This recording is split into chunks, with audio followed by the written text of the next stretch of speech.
So ito nga lang mga simpleng libangan nga natin sa araw-araw. So hindi naman tayo araw-araw nandito pero may nag-aalaga naman yan.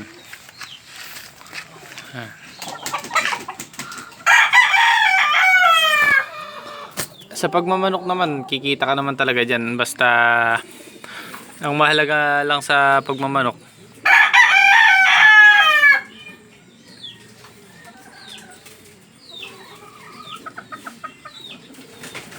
ito yung pangalawa, kapatid niya.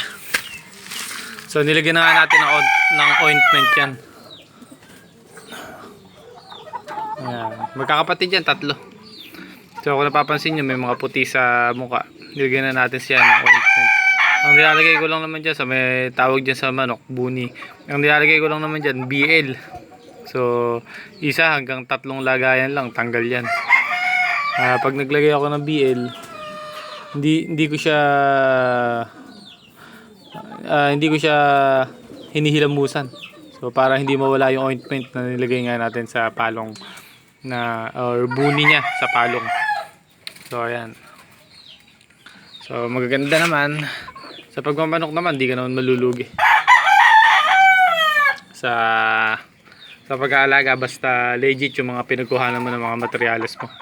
So kahit na backyard ka lang, basta legit yung mga pinagkuhanan mo ng materyales mo, wala kang lugi, makakabenta ka rin na medyo mataas.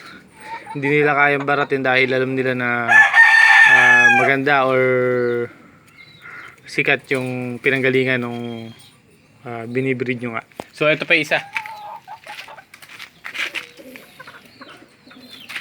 Magaganda naman yung sukat nga nila, pero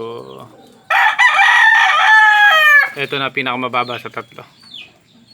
So ayan, tatlo yan, nakahilera. Magkakapatid, puro golden boy sweater. So ito lang ang first video nga natin. At hanggang dito na nga lang. Ingat kayo guys. God bless.